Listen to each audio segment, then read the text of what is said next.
If you clicked on this video, I'm going to assume that you know what copywriting is. Maybe you're just delving into it, or you've been watching a few YouTubers like Tyson 4D, Cardinal Mason, Matthew Online, and you're finally ready to take action. But you don't know what's actually viable to accomplish, and you want to know shortcuts and routes to avoid potentially losing out on your first 1k a month, 5k a month, or even 10k a month. First of all, hi, my name is Omar. I've been copywriting for the last 479 days, and here are the top 5 mistakes I made, so you don't have to. I bet you're making at least one of them, and I bet it's especially number 5.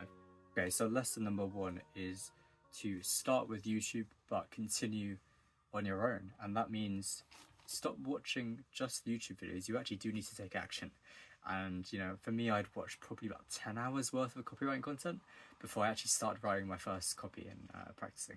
Take action on what you see and actually implement, instead of just sitting on YouTube all day, like going from video to video. You probably come from a Tyson 4D video, or I don't know, another copywriting YouTuber to my video. So thank you for that, but get off YouTube eventually.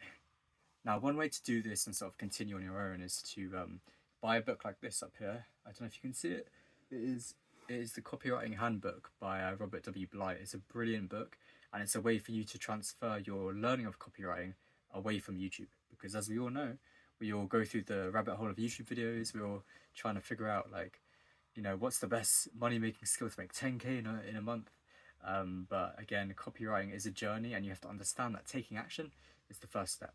So start with the YouTube, get inspired from it, of the results that can be possible, definitely, and aim to move away from it, especially long term. If you do need help taking action, please check the video on my channel. It's the video just before this one, so I'll try and remember to put it in the description.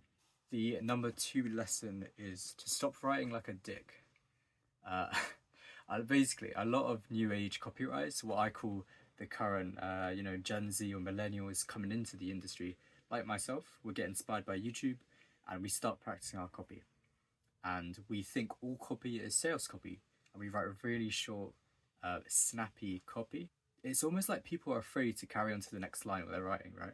If you've been in like Tyson 4D server, or you've been in some of these servers where the guys our age are, a lot of them only write like this, and they think going on to the next line is like a criminal sentence.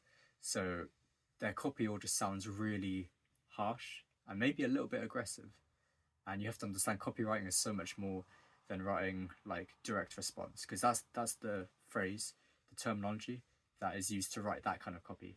But not all copy is like that. Not even most copy is like that. You know, I do a lot of brand copywriting for an 11-figure tech client. One of the biggest ones from China. They are huge, and the copy is kind of cringy in a way because it's brand focused. So you have to understand writing like a dick is not feasible in most forms of copy. And you know, direct response is definitely a high paying and can be a high converting form, but it's just stupid to think all copy looks like that. And you know, I used to get my copy rated in Tyson 4D server, right? And a lot of the guys in there that are new, and you ask them to rate it, they'll be saying, yeah, it's too long, it's not snappy enough, it doesn't have that quickness to it, you know, you're not attention grabbing. But it's like, mate, copywriting is so much more. It is an art form, and it is more than just a couple words here, skip next line, couple words here, couple words here. So, you know, don't write like a dick. That's my advice, my second lesson. So lesson number 3 is related to actually starting to get clients.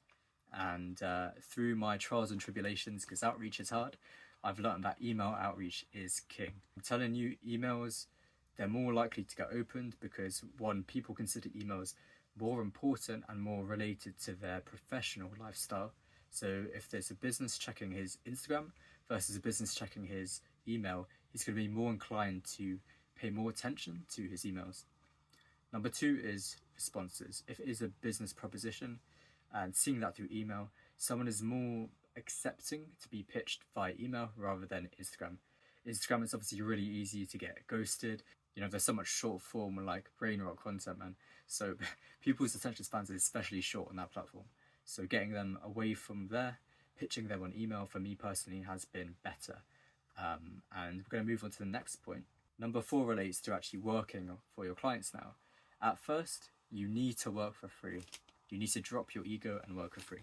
And I'm telling you, You are not shit when you start. No matter how many times you practiced it on a Google Doc, no matter how many times you've submitted it to AI or to someone else to rate it and they say, yeah, looks good, man, you ain't shit.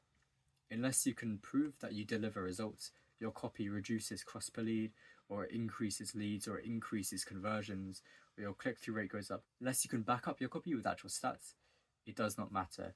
Your copy is not worth £5, £10 if you can't prove that it's worth that much. So to get your first few clients, really focus on small businesses and say, hey, I noticed something's could be improved with your site or with your ads or whatever. At the end of the day, business is getting help, whether they trust you to do that or not. You're getting experience. And one thing you can do is say, hey, I usually would charge £50 for this, but I've done it for free, of course. Would you mind doing me a testimonial? And even better if you can do a video testimonial.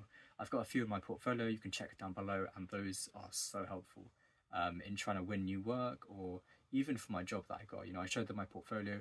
I'd worked with influencers in the past, and you know, for them working as a social media marketing agency, that is really cool to see because it shows you're taking initiative. And you've got to remember, it's all experience anyway. If you're applying for a copywriting job, it doesn't matter if it was paid or not. Have you done the work? Have you got results? Because if you've got them, even while you haven't got paid for them, it's still a win, you know. And I mean, I would do this for your first 3 to 5 clients. Some people might say your first 2. I would say 3 to 5 because, especially if you want to go for a particular niche or you want to write for particular forms like web copy or email copy, it allows you to have a base of results. And even better if those results are backed by the testimonial. That's brilliant. The fifth and final one, and the one I probably think you're doing, and I did too, is viewing copywriting as a get-rich-quick scheme. I'm going to bet 99% of you have done that or do that. Probably the amount of thumbnails you clicked on, seeing 10k a month, 0 to 10k or 0 to 1k or whatever. Like, copywriting, as easy as it sounds, it's not. You know, it does take a lot of studying. You know, it takes understanding of psychology, of behavior, of sales. You know, you essentially are a salesman when you write copy. So, and it doesn't mean you can't have a money focused approach, right? You can still get to 10k if you want to get to 10k. You need to view copy as something to learn, and that it might take time. One of the phrases I like to use, I don't know if you've heard it before, is play the long game and you'll always win. And that's basically the phrase I had going into copywriting, and it's why I think I've been quite successful so far, is because I haven't overcharged myself. I haven't said, yeah, I'm the best, because I've watched a few YouTube videos, I've gone into the real world, I'm practicing it now, I'm still learning, but I'm pretty confident where I'm at. So, you know, play the long game with copy, you always win. And that's the aim in the future, is to go freelance and make 10k, as all the YouTube videos say. Thank you for watching. If this did help you, please drop a like and let me know in the comments if it helped. And please drop a subscribe if you found this content useful. That lets me know that I can create more videos like this, and it will find people and resonate with people. So it's a win-win for both of us. And yeah, thank you for watching. See you in the next one.